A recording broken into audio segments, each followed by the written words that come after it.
Hello, this is David Jenkins, La Plata Town Council member from Ward 4. I will be your host for this podcast, providing updates about the La Plata Town Council meetings, issues we discuss, and those issues affecting you as residents, and other related activities and issues. You can also follow me on my Facebook page, D. Jenkins, LP, Town Council, Ward 4. Please note the Town Council has work sessions each month on the second and third Tuesday, with our business meeting on the fourth Tuesday. All meetings start at 6 p.m. using the Microsoft Teams platform. Meeting agendas can be accessed through our town website, and all meetings are recorded.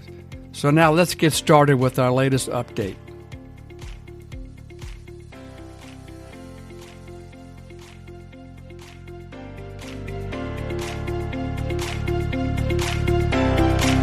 Hi, and welcome again to this latest episode of the La Plata Ward 4 Update.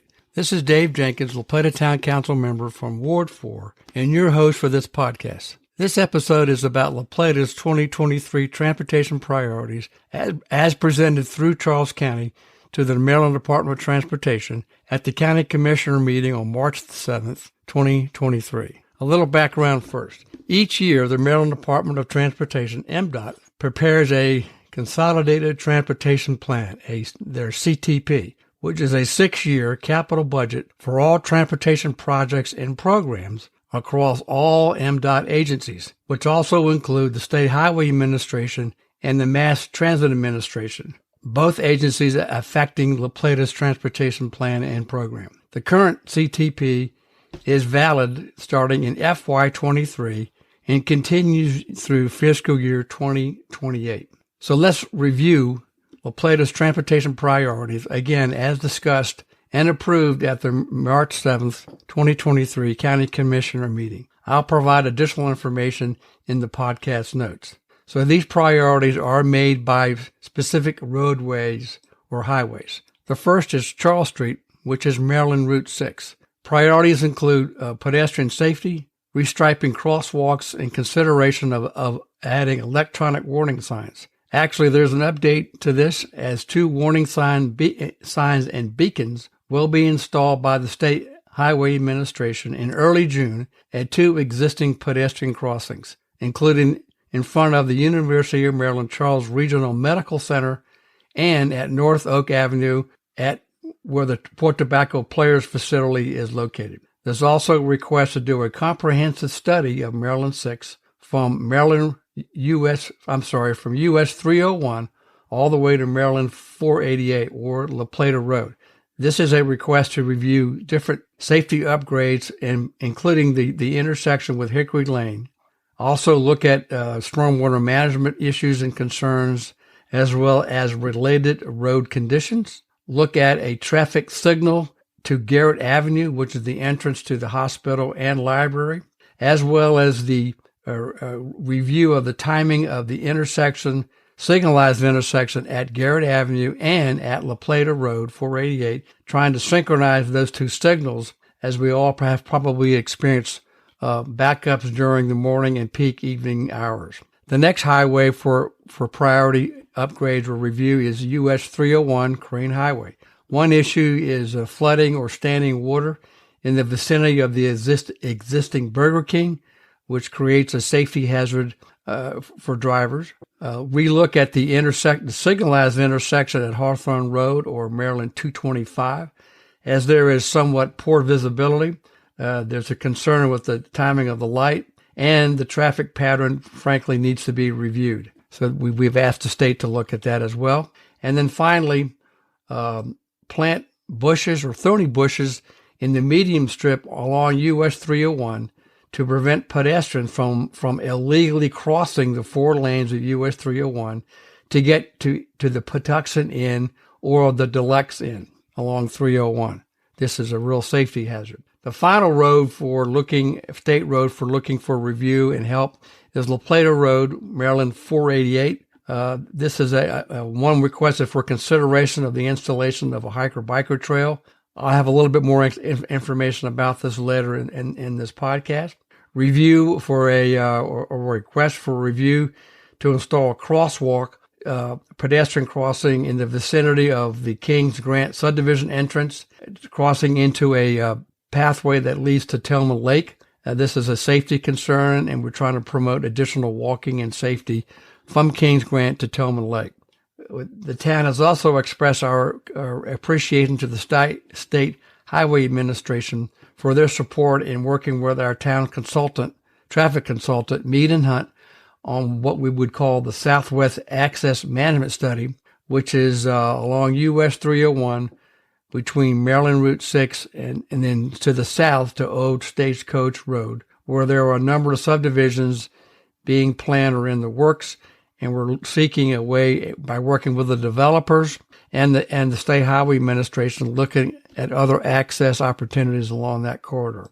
Now Charles County also submitted their priorities as well as the towns, and they had other priorities along other major roads similar to ours, but these also support our priorities as well. One, the Charles County calls as US 301 Corridor Waldorf Improvements. This is asking the state to do a comprehensive review of traffic flow and congestion along US 301, particularly now that the nice Middleton Bridge has reopened and now has 4 lanes of traffic, and therefore we expect a significant increase in traffic as a bypass to Interstate 95, and therefore would jump over to US 301 running through Charles County and including La Plata. So we've asked, along with the county, the state to look at opportunities to make improvements along this corridor. Getting back to also Maryland 488 or La Plata Road, we've been working with the county, and they've been working with the state to look at the intersection of Maryland 488 and Radio Station Road intersection. As you likely know, that's a somewhat of an awkward intersection. It has increased in traffic due to La Plata High School is there, Mary Matula School.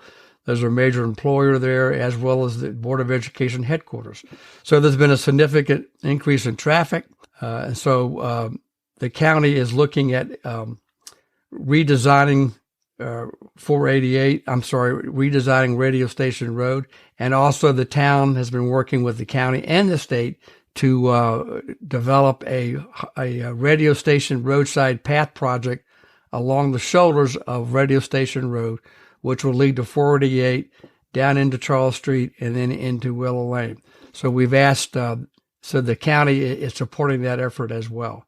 Finally, the county is also helping and supporting our efforts for improvements on Maryland 6, Charles Street. Again, looking at pedestrian safety improvements and community enhancement. Again, there is an issue with respect to traffic, pedestrian safety, and we're trying to create a more walkable La Plata. So we're looking at ways to have the state come in and review how we can improve that corridor, Maryland 6, again, from US 301 all the way over to 488. And so as part of that process, the State Highway Administration has also been working with La Plata, the developers of Pine Grove, and the county for a new signal at the Willow Lane, La Plata Parkway, Maryland 6 intersection. You may have recently seen some additional work and lane paintings going on there as well. So, but there will be a traffic light installed at that intersection. We understand from the town's planning commission that design is underway by the State Highway Administration, and there is hopeful that that will be actually constructed sometime in mid-year of 2023. And again, that it will be funded by the developers of Pine Grove. So I just wanted to provide a brief overview of these transportation priorities by the town of La Plata. And again, that's in close coordination with Charles County, as we have to work through the county and then therefore make a presentation to the State Highway Administration and the Maryland Department of Transportation. So again, I will provide additional resources and information on my podcast notes. So again, thank you for listening to this podcast, as well as the others.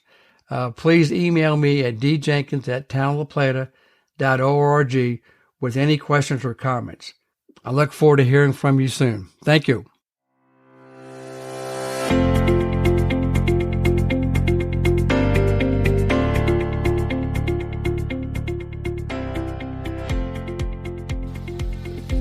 This concludes the latest La Plata Town Council Ward 4 update. I hope you find this podcast informative and useful. So let me know what you think. I look forward to speaking to you again and listening to your questions and concerns. To reach me, my email address is djenkins@townoflaplata.org, or my cell phone number is 301-263-3471. Thanks for listening. Talk to you soon.